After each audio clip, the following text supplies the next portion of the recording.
I've traveled to a secret vault to show you one of the greatest sports card and memorabilia collections of all time. You're never gonna believe the treasures that sit inside these trunks.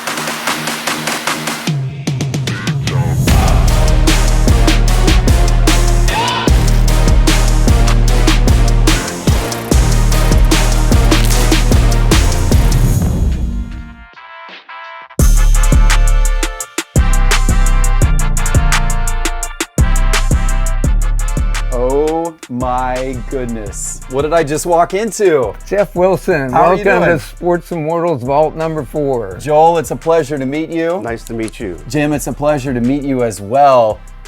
This is your life work. This is just 100 of our 200 trunks, security trunks, we have containing the crown jewels of sports. I cannot wait to go through this. I've heard what an incredible collection this is. I know this is absolutely full of treasures. Let's start with a card trunk. I think the audience would love that. Let's check out the cards. Let's go. Geoff, before we get started, you have to wear the white gloves. Happy to do so. I think this collection is definitely white glove worthy. So Joel, is this our first card trunk? One of 10 card trunks in this particular vault. All right, let's open this. Let's take a look at what is inside. Whoa. Whoa, that's wild. Joel, this is incredible. Look at this. The word we like to use is surreal. Can we start with this one? We can. I mean, that's only one of the most iconic sports card perhaps of all time. This is the famous T206 Hannes Wagner card. And I got this card back in 1980 along with the Ed Plank card. These are the two most valuable cards in the T206 set. I went to New York and I was able to purchase the two cards at that time for $30,000. Gosh. But if this isn't the most iconic card of all time, then it's got to be either this one or it's got to be that one. Absolutely. What an incredible selection of cards. Now, of course, my audience right now is probably screaming, Joel, why is this not graded? Well, we have so many cards. We have over 1 million items in our collection. And we have hundreds of thousands of cards. At this moment, we have so much in the collection that it's just overwhelming. Yeah, understood. But they're real. It's real. It's a real 52 Mantle. It's a real 86 Jordan as well. And these cards are in amazing condition. But it doesn't stop there. You've got a deep collection. You've got, look at this, Rickey Henderson autograph rookie card. You've got Roberto Clemente's rookie card as well. Jackie Robinson. You've got all kinds of amazing cards in here. Unbelievable. Oh, here's one of my favorites. Play ball Grover Cleveland Alexander signed card. Signed by Grover Cleveland Alexander. And that's amazing. We also have a Frank Chance from the T206 series signed card. Gosh. I love the signed cards, and yes, we've got thousands of them. Incredible. Wow. A card from 1909 autographed by Fred Chance, the player on the card. Very rare. Unbelievable pieces. This is a treat. And you've got more and more cases of cards, but you've also got cases of memorabilia beyond imagination. I want to see some of that in a moment, but tell me what else is in this room first. In this room, and again, this trunk goes down with complete sets all the way from top to bottom. In this room, we've got a bat from Hannes Wagner, game used. Game used Hannes Wagner bat. Wow, this is a pairing, ladies and gentlemen, that you never see. Look at that. The beautiful 1909 T206 Hannes Wagner paired with a game used bat from 1909. That is absolutely insane. Now, also in this room, you'll find a complete set of 1912 Colgan chips and coins, and you'll find the original inductees in Baseball's Hall of Fame on Centennial stamps, all autographed. So you have everybody from Babe Ruth, Honus Wagner to Ty Cobb. And that's a complete set of the Allen and Ginter cards issued in 1887. Wow, you've got a complete set of 1887 Allen and Ginter. Those cards look beautiful. Those cards are getting close to 150 years old, and they look brand new. Autographed photos from Babe Ruth, original corporation documents from the Philadelphia Athletics that came in the famous Connie Mack collection. Oh my gosh, incredible. So that's actually the Philadelphia A's. That's the incorporation document. That's actually how the club was started. Right. What year is that from? This is from 1900, original incorporation documents. Wow. And it's signed by Connie Mack as Cornelius McGillicuddy, which was his original name. Unbelievable. Wow, this is just one small room in the vault. This is one small room in one vault of 4 that we have. Well, let's keep touring. Let's see what else we got here, Joel. Come on, Geoff. Joel, this looks like an old historic football. What am I looking at here? It is. It's a record-setting football from Sid Luckman, a good friend of mine over the years. He gave me many mementos. This autograph program from Washington versus the Bears in 1943, autographed by the whole team. But when he passed away, his daughter called me. She said, Joel, my dad wanted you to have his most prized possession. In 1943, the Bears beat the Giants in that championship game of 1943, 56-7. And my dad threw 7 touchdown passes. It was the only game that his mother went to, and he dedicated the ball to his mother and signed it to Mother with all my love, Sid. So it was a record-setting game, and he held the record for many years of 7 touchdown passes in one game. Incredible. Absolutely incredible. The ball from the famous 7 touchdown pass game, the game-used ball, right here in your collection. That's wild. So Joel, I know you have some even more incredible pieces than just this. Here's what I want to do. I want you to go around the vault and pick out about 10 of your most prized possessions, and we're going to talk about those. But in the meantime, I'm going to ask your son Jim to show me what's in all of these trunks, because there's so many trunks that are full from top to bottom. So I'm going to take a peek inside the trunks with him while you gather some of your favorite pieces to show the audience. Okay, Geoff, you got a deal. All right, let's do that. Jim, how many of these security trunks are there total in this vault? In this vault, we have 100. But in total, we have over 200 spread throughout 4 different vaults. Unbelievable. And these are all filled with sports memorabilia? Yes, they are. Wow. I cannot wait to dive in. Pick a few of your favorite trunks to show us. Sounds good. Oh my gosh, look at all of these baseballs.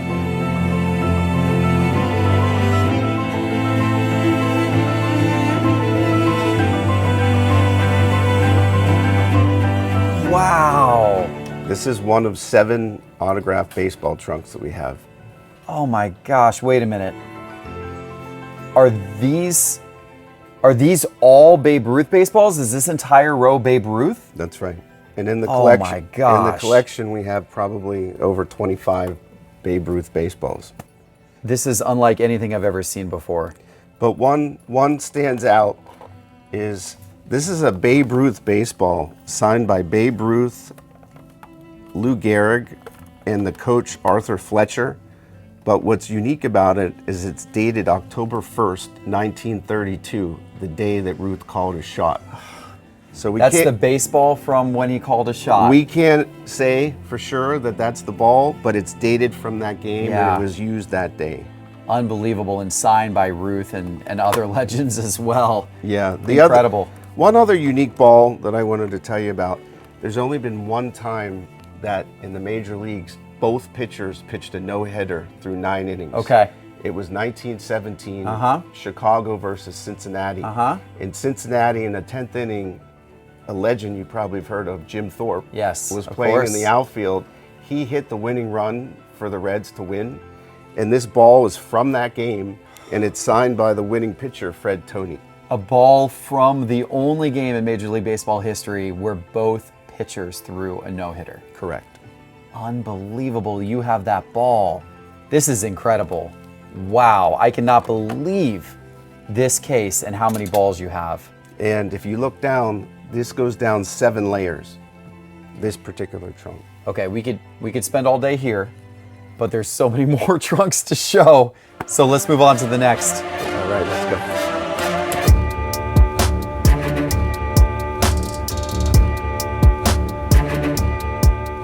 Hey Jeff, you ready to see some game-used baseball gear? I imagine you got great stuff. Let's do it. Okay, let's take this out and we'll put it over here. Okay. Well, Wow. How about this? Game-worn jacket from Josh Gibson. Who Major League Baseball now recognizes Is as the top hitter. the leader in a lot of the hit categories of all time. Yep, Wow. So this is from the Grays when he Yep. used to play for the Grays. correct. Wow. Incredible. This is Hank Aaron, Wow. game-used Wow. and signed. I would love a game-used Hank Aaron piece. Obviously, I live in Atlanta. My card shop, Cards HQ, is right near the stadium. I would love a piece like this someday, and you've got one right here, and it's signed. Beautiful. Unbelievable. We also have another one in the collection from Milwaukee. Wow. This is Ernie Banks' 1970 game-worn jersey. He Incredible. was a good friend, and he signed it, Aim High, Ernie Banks, Mr. Cub. Incredible.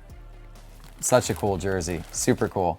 Now, we're always trying to add value to the collection Okay. by studying the comps and also with the recent photo matching opportunities. So this, for example, is a game-worn Boston Red Sox Ted Williams jersey Yeah. that's signed. But because all the Boston jerseys look alike, we never really knew what year it was from. And when we had it photo matched, it turns out that it was from the 1949 All-Star game. From the All-Star game? Yes. Wow, he wore that in the All-Star game. Yep. Unbelievable. And here's another great item. This is Roy Campanella's complete uniform from the From the year that he Dodgers. won the MVP. The Brooklyn Dodgers. Look at that. Incredible. And my father met him when after he was quite ill, and he met with my father for a couple hours, and he shimmied down the stairway and came back up with this uniform and said, Joel, I want you to have it for your collection. Unbelievable. This is another great story. We have a Willie Mays San Francisco Giants jersey, and we had this one as well from 1973. And we kind of treated it like the stepchild Okay. because there wasn't much going on in 1973. It was his final season. Right. But we ended up sending it to the photo match, and we found out that this was Willie Mays' last career jersey from the World Series, his last career at bat. Unbelievable. Unbelievable. The last career at bat, and that is the jersey from his last at From bat. the World Series. Yep. Unbelievable.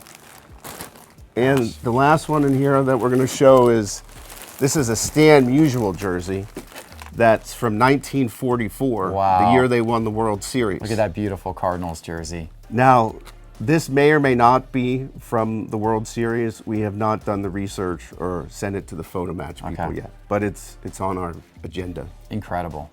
Wow, what a collection of jerseys. This is absolutely insane. And again, this is one of 5 trunks with Hall of Fame jerseys, and they go all the way from top to the bottom.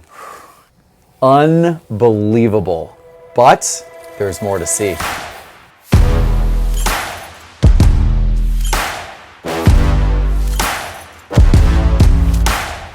So here are the bats.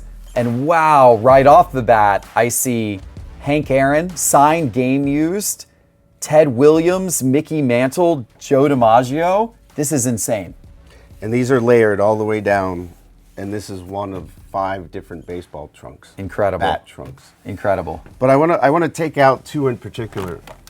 1934 was Babe Ruth's last season as a Yankee. This bat is from game used from him 1934. But what's special about it is it's signed by Ruth Gehrig Lazari and his wife, Mrs. Claire Ruth. Unbelievable. Unbelievable. Game used and signed. Oh Very my gosh. Look at that. Incredible.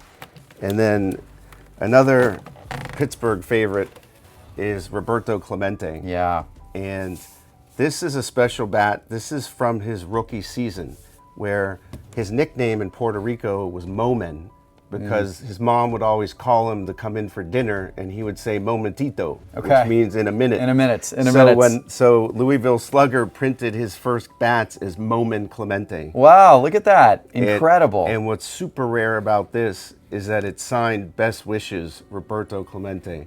It's hard to find a game-used rookie, but to find one that's autographed is one of the holy grails of bat collectors. That's incredible. Wow, what an amazing bat collection. This is insane.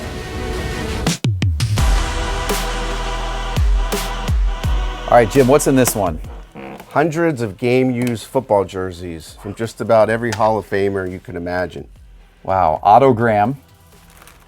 Look at this. Here's autogram, and this was given to my dad by one of the equipment managers, Maury Kono, Okay. of the Cleveland Browns. Is that during how the he got a 60s. lot of the jerseys? Because I know he got a lot of these before memorabilia auctions were even a thing. That's right. He formed great relationships with equipment managers from just about every team, and at Okay. the end of the seasons, they would send him boxes of jerseys. Incredible. Here's another one from Sammy Baugh Wow, that he autographed. very neat. And then I see Jim Brown here. Incredible. Yeah, this Jim Brown as well was given to him by that Maury Kono, equipment manager of Wow. the Browns. Barry Sanders. Yes. Barry Sanders game used jersey. Franco Harris game used jersey. And then one of my all-time favorites. I saw him peeking underneath here. John Elway. Look at that. John Elway game used jersey. That's right. Wow, what a case this is. Well, I will tell you, Franco Harris, if I may pull this one out. Franco was a very dear friend of ours, and super sad to have him go so young last year. But my dad met him during his rookie season in 1972 in Pittsburgh, and they just remained really good friends, and he was a big supporter of everything Sports Immortals. And this is one of the game-used jerseys that he gave to my dad. Unbelievable. Wow, we could spend all day in here. That's but, right. But we got more cases to go through, so let's go to the next trunk. Sounds good. Oh, now we got basketball. This is, oh, wow. Wow. Is this Wilt Chamberlain? Yes. This Game is used? Game-used Wilt. From 1967. That's the World Championship year for Philadelphia. That's right. And we were able to have him sign it, Peace Wilt Chamberlain, 1960-17. Wow. Wow. Number 13. That's so cool. Michael Jordan. This is Michael Jordan, the year 2001. Had that ribbon on it. And this is one of his Wizards jerseys. Jerry West. This is Lakers. Jerry West. Incredible. The logo. Big number 44. Wow. And, Wow. he signed the back, you can see in the picture here, but to Sports Immortals, best wishes, Jerry West. Wow. Unbelievable. Pete Maravich. Pistol Pete. This is Pistol Pete Maravich's LSU jersey. Incredible. Wow. And then we've got Kareem Abdul-Jabbar here. Lou Alcindor. Correct. Yeah, back with UCLA. This is in a 1969 warm-up jacket that he wore after they won the finals. And it was later photographed and put on the cover of Sports Illustrated. And we were able to have Unbelievable. this photo matched to that game. Wow, so literally celebrating their national championship, he's wearing that jacket. Correct. Oscar Robertson, The Big O the triple-double. from the Cincinnati Royals. Huh. And last but not least, Dr. Wow. J Dr. J, full uniform. from the ABA Nets. Gosh. Signed it to Joel from Julius Dr. J. Irving. And Wow. this one was also photo matched. Unbelievable. Unbelievable. That is an incredible collection of game-worn basketball jerseys. Wild. But they go all the way down here, Jeff. but we just don't have the time. All right. You'll have to come back. Wow. Okay. All right. Well, let's go to the next trunk. All right, Jim. What do we have in here? This is one of 3 baseball glove trunks. And we literally have gloves pre-1930 of just about everybody Hall of Famer that you can imagine. Here's an early 1920s Lou Gehrig first baseman's glove. So these are all game-used gloves. So you've got a glove 100%. that Lou Gehrig actually used in a game in the 1920s. Correct. And you got other huge names in here. I see Hannes Wagner's glove over here, Lefty Grove. Cool Pampa Bell, Christy Mathewson, there's Ty Cobb in here. Wow, you got a Ty Cobb glove in here as well? We do. Unbelievable. These are, in addition, our collection is so broad in terms of categories, but we have letters. Here's an 1859 letter from the Hipponamisco Baseball Club of Grafton, sending a letter to the Wide Awake Baseball Club requesting them for a friendly game of ball. Ah, funny. One of the earliest baseball letters. Wow. And then this letter is A.G. Spalding writing to Harry Wright in 1874. A.G. Spalding was in Paris, and he was trying to raise money for France and England to pay for 2 teams to travel over to Europe to play baseball games. Wow. Wow, incredible. What historical artifacts? This is amazing. Well, we're now going to look into trunk 36. It's one of 5 boxing trunks. Okay, so some boxing history in here. That's right. Let's take a look. Well, we have over 100,000 boxing items in the Sports Immortals collection from so many different categories, including Muhammad Ali's mouthpiece. Right off the bat, look at that. That's not something I expected to see in a collection. Muhammad Ali's mouthpiece. So that's fight used mouthpiece right there. Yes. That's wild. Incredible. Yep. And later on, you're going to hear all about Joel's encounters with Muhammad Ali and see some really other great stuff from him. JL. Joe Lewis's trunks. Joe Lewis. That's what I was thinking. Trunks. Incredible, beautiful trunks too, worn in a fight. Yep. Wow. This is a great piece. We even have the card. Oh, okay. But one of the first early lightweight champions was Owen Moran. And this is his championship belt. This is him wearing the belt. Wow. And this is the original case. Wow. In every champion that he beat. Wow. So this is the belt this is his championship belt. Yeah, it says OM, Owen Moran. Incredible. And the photo to go along with it and the card from 1910, a T218 card. Yep. Incredible. Wow, look at that belt. That is such an amazing piece of history. A champion belt that's over 100 years old, given to a boxing champion, and you've got that here. This is Rocky Marciano's robe that he wore in his fight against Coquel. Wow. And we also have the gloves that he wore in that fight. Wow. This is an interesting piece. In 1915, Jack Johnson fought Jess Willard in Havana, Cuba. And it was widely considered that he threw the fight. Okay.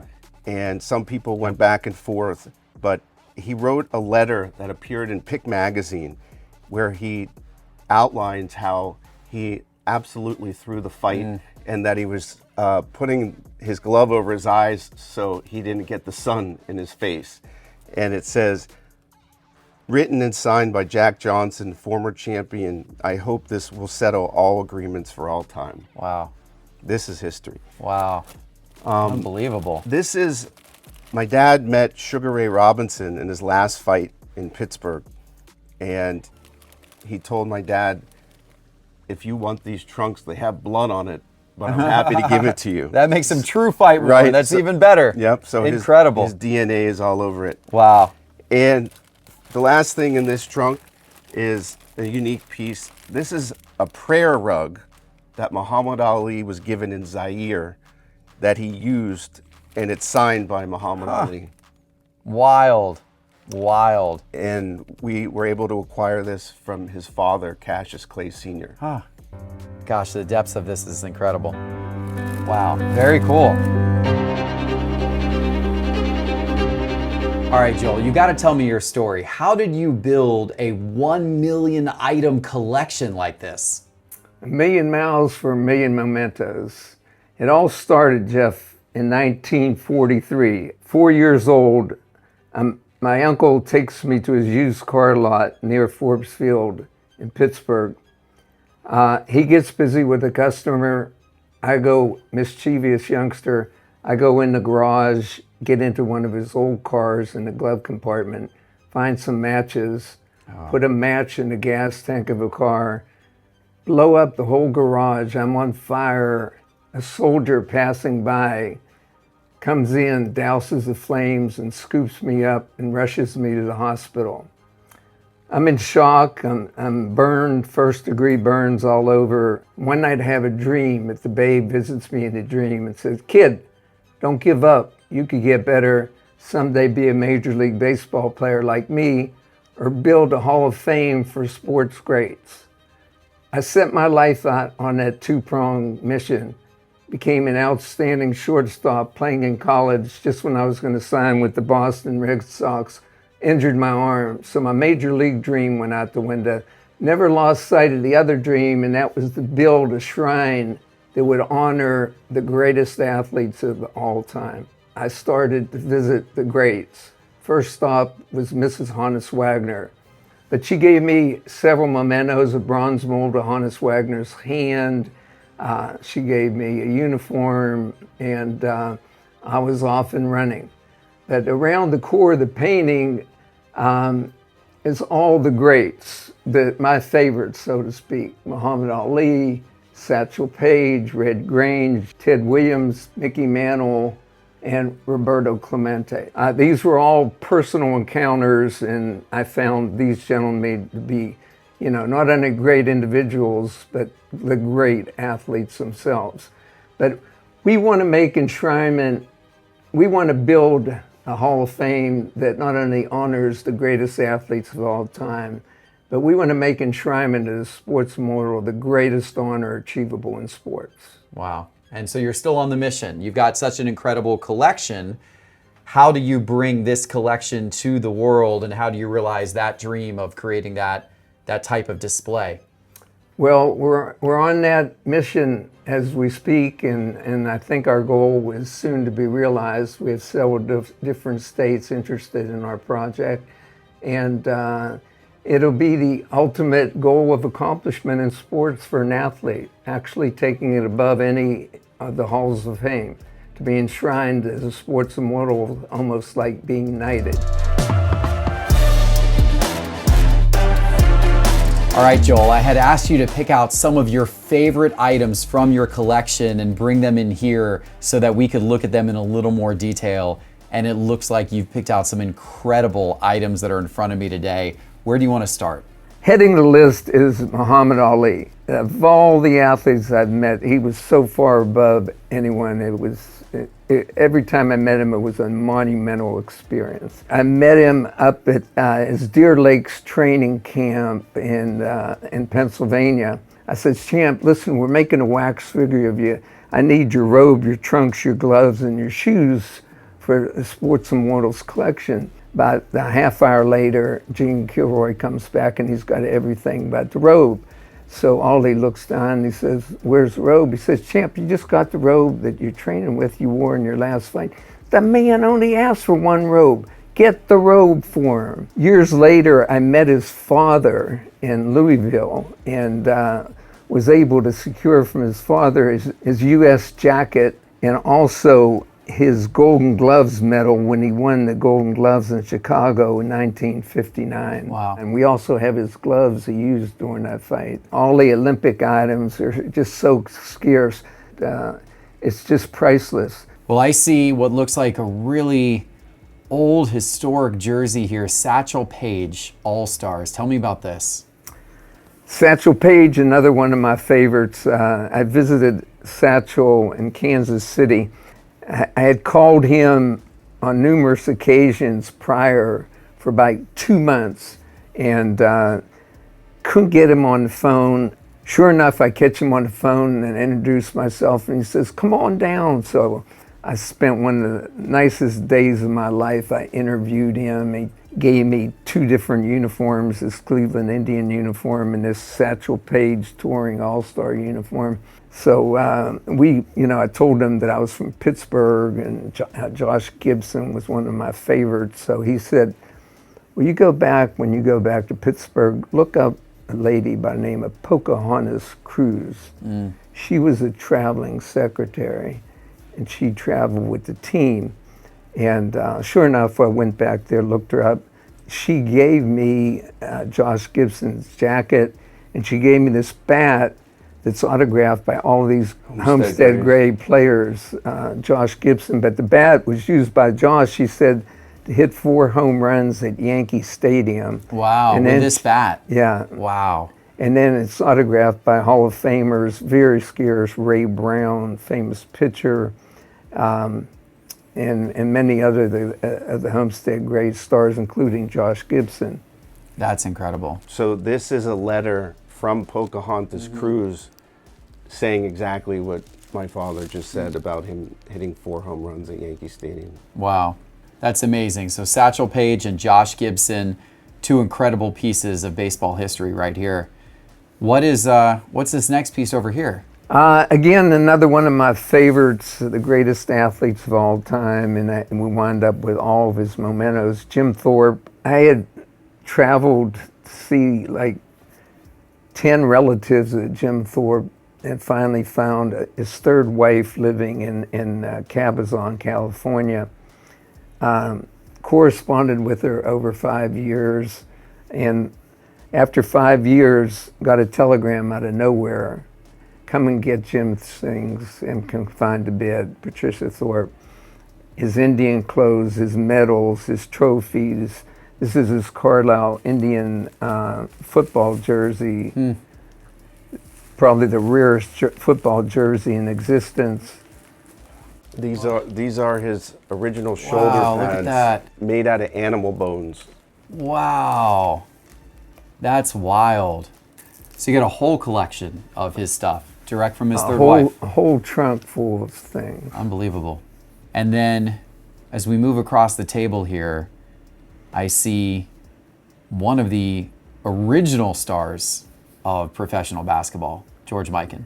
He truly was the first great big man of basketball.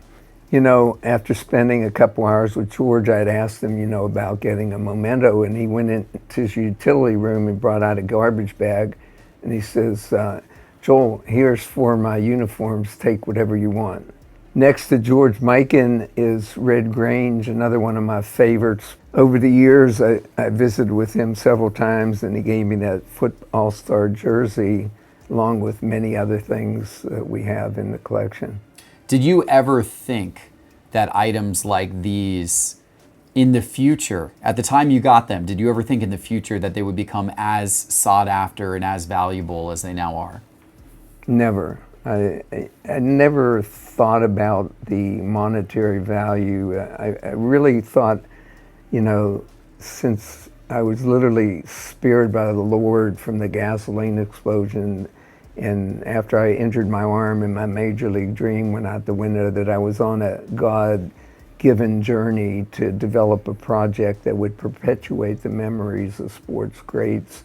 And, I knew the nucleus for that project was the actual nostalgia aspect of the mementos themselves. Well, that's the death ball that killed Ray Chapman, killed by submarine pitcher Carl Mays, one of his submarine balls, and big story behind it. And it was given to a famous sports writer, Bob Curley, by Chuck Jameson, who was a center fielder for the Cleveland Indians. And when Chapman got hit and was knocked out, they called for a doctor because the teams didn't have doctors in, and about 5 doctors came down and they revived him. And the dressing rooms were out in center field, and when he got to second base, he passed out and died. But Jameson, when he came in from center field, tripped over the ball and put it in his pocket. And after the game, he put it in his locker. And after the season, took it home, put it in his drawer, and it remained there for like 50 years. And Bob Curley was doing a story on Ray Chapman, and he went to interview Chuck Jameson, and after the interview, Chuck Jameson said, you know, I'm kind of losing my eyesight, and you seem so interested. I want you to have the ball.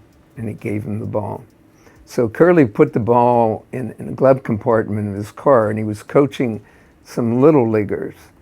And one day, the little leaguer, one of his kids, as he drove the field and went to get the equipment, they got in the glove compartment and they started catching with it. And one of the short hopped one of the little kids and broke his nose. And when Bob Curley came back with the equipment bag and saw what happened, and he saw the red and blue stitching, he knew right away that was the death ball. And he thought it might be cursed, and he took it home and it put it in the drawer. And for 8 years, every time I'd come to Florida, I'd call Bob Curley, and he just wasn't ready to part with the ball. And then the 8th year, I got off the auto train, and he says, Joel, why don't you come on over and we'll work something out. And I was able to purchase the ball for the Sports Immortals Collection. Incredible. Wow, what a piece of history, one that I'm a little afraid to be too close to, but what a piece of history that is. What am I looking at here? This looks like a very old historic baseball hat. That was the last hat Honus Wagner used as a coach with the Pirates. And again, one of my favorites, being from Pittsburgh, being bull-legged, being a shortstop myself. You know, I always admired Honus, and you know how valuable his baseball card is. Absolutely incredible. Well, I want to come to these in a minute because I know this is a very special ball player to you. But before I do, talk to me about this book that you have in front of you. This is from a collection that you purchased, am I right? Right. Between 1965 and 1985, I purchased 8 mammoth collections of old-timers who were Joel Platts at their time. This was a friend of Connie Mack, and we also purchased the Connie Mack collection as well. This is one of the 8 mammoth collections, but this was Harry Evans, who was a close friend of Connie Mack, and he had access. In 1939, the centennial of baseball, he got the centennial stamps and got every player that was alive on these stamps. So this book is literally filled with hundreds of for autograph stamps from all the living baseball players. Gosh. In this collection is Babe Ruth, Ty Cobb, every Hall of Famer that was alive at that time. Along with first day covers. These are all autographed first day covers from all the greats. Cy Young, Babe Ruth. Jackie Robinson. I even got Jackie Robinson on one, Walter Johnson, George Sisler, but it's all the Hall of Famers all the way through here. All right, well, let's end with this, because I know you're a big Pittsburgh Pirates fan, lived in Pittsburgh. I know, Jim, you grew up in Pittsburgh. We've got a couple of beautiful Pirates jerseys in front of me. Talk to me about these pieces. Roberto Clemente, my favorite Pirate player, along with Bill Mazeroski. That's his 1968 uniform and a 71 uniform World Series season, both autographed to me. And we became good friends, Roberto. He heard about my collection or knew about my collection and my plans for a museum. Wanted me to help him. He asked me one day, he was building a sports complex in Puerto Rico, and I said, you know, I'd be glad to help you build that. And he was forever grateful, and then the next year he got killed in the plane crash. Yeah. Gosh. Well, what an incredible piece of history you have here of his. One of the greatest players, I think, if he lived in New York, he would surpass Mays, Mantle, and everybody. Greatest arm I ever saw, and just a very humble human being. Took a lot of criticism as being a hypochondriac, but you know, if you're injured, you're injured. You know, if you're an athlete, you know when you're injured. But you know, through it all, he could hit, he could run, he could throw. The best. Yeah, incredible. You have such an amazing collection. So what's next for it? What's next with Sports Immortals? What are your plans with all of this? Well, we think bigger and better, and you know, I'm going to defer and let Jim tell you all about our big plans, because I'm blessed to have Jim working with me. It's not often that a son and a father, you know, have similar likes and can get along as well as we do, and he's dedicated his life to making our dream come true, and he'll tell you all about it. Well, I came on board 1998 when I finished business school, and the first thing I did is wanted to chronicle a lot of his life stories and capture a lot of the great photos. So to that end, I wrote this book called Sports Immortals: Stories of Inspiration and Achievement, of which we've sold way over 150,000 copies, which they told us for a coffee table book is pretty good. And then I realized in doing my research, I learned so much about the collection and so much about the athletes that I really never knew their stories and how they overcame injuries and were inspiration for so many people. And my dad's vision all along was to preserve the memories and achievements of these great athletes so that they could serve as inspiration for people of all ages in perpetuity. So really, at the core, we want to make players like athletes like Jesse Owens, Muhammad Ali, Babe Ruth, Jackie Robinson. We want them to be relevant today as role models and be as relevant today as they were back then. And when I came on board, I said to my dad, look, your entire life, you had a vision to create a bricks and mortar museum was the only way to share the collection with the masses. Today, we don't use the word museum because it connotes boring things. So I said, look, we have so much content. We could create a brand around Sports Immortals, and we trademarked Simply the Best. What we're trying to do now is utilize the content together with the latest technology, immersion, to create, as I mentioned before, traveling exhibitions, documentaries, and merchandising opportunities, digital apps, but most of all, and most important to myself and my family, is to help him achieve his goal, which is the Sports Immortals International Hall of Fame. And what we want to do is have annual enshrinements every year, where today the greatest honor achievable in sport is to be inducted into that one sport Hall of Fame. We want to take it one level above, where you're enshrined with the Muhammad Alis, the Babe Ruths, the Jim Thorpes, almost like being knighted, where your greatness transcends not only one sport, but all major sports for the test of time. So that is the ultimate goal for us, to make that happen. But we have big plans. We think big, as my father said, and we're excited. He just turned 85. He's going to kill me for saying that, but I don't want him to be Walt Disney, where he's appreciated after his time. We want to celebrate him during his time. So I'm trying my best to help make that happen. That's incredible. What an incredible story. And for people who want to find out more about the collection, who want to see more of the pieces, because we've only been able to show a very small fraction of them on this show today, how can they follow you? How can they find out more? They could go to our website at sportsimmortals.com, and they can also find us on social media as well. Under Sports Immortals on social media. Correct. This has been incredible. I really appreciate it, Joel. Thank you very much for sharing your wonderful collection with us. Jim, thanks for being part of this as well. And thanks to all of you out there for watching. We certainly appreciate you guys joining us down this journey. If you like this content, please give it a like, please give it a subscribe, and we'll see you soon with our next episode. Take care.